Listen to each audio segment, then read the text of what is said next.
Welcome to துளிர் channel. இந்த வீடியோவில் நம்ம என்ன பார்க்க போகிறோன்னா, பலாப்பழத்தை வச்சு எப்படி ஐஸ்கிரீம் செய்கிறதுன்னு பார்க்கலாம். பலாப்பழ ஐஸ்கிரீம் செய்கிறதுக்கு ஒரு 15 சொலை எடுத்திருக்கேன். அதில் உள்ள கொட்டையை எடுத்துட்டு மிக்ஸி ஜாரில் போட்டு நல்லா ஃபைன் பேஸ்ட்டாக அரைச்சி எடுத்துக்கலாம். நல்லா திக்காக காய்ச்சி ஆற வச்ச பால் 1/4 லிட்டர் எடுத்துக்கலாம். இந்த பால் கூடவே 1/4 கப் பால் பவுடரும் 1/4 கப் கண்டென்ஸ்டு மில்க்கும் சேர்த்துக்கலாம்.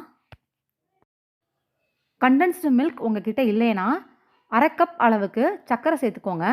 ஆனால் கண்டென்ஸ்டு மில்க் சேர்த்துக்கிட்டா ஐஸ்கிரீம் நல்லா க்ரீமியாக இருக்கும்.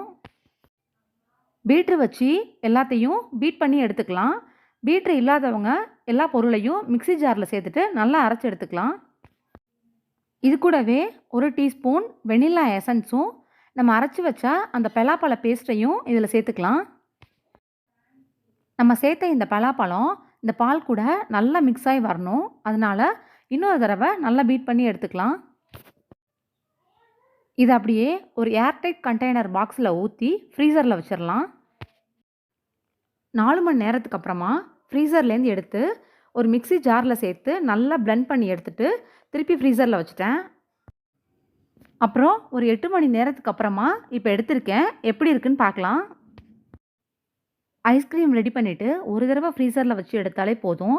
ஆனால் நம்ம ஃப்ரீசரில் வச்சு எடுத்து 2-3 தடவை பிளெண்ட் பண்ணி திருப்பி திருப்பி ஃப்ரீசரில் வச்சு எடுத்தால் ஐஸ்கிரீம் ரொம்பவே க்ரீமியாக இருக்கும். பாருங்கள் எவ்வளோ சாஃப்டாக க்ரீமியாக வந்திருக்குன்னு. இதை நீங்களும் உங்கள் வீட்டில் ட்ரை பண்ணி பாருங்கள். இந்த வெயிலுக்கு ரொம்பவே சூப்பராக இருக்கும். குழந்தைங்களுக்கும் ரொம்பவே பிடிக்கும். இந்த வீடியோ உங்களுக்கு பிடிச்சிருந்ததுன்னா லைக் பண்ணிக்கோங்க.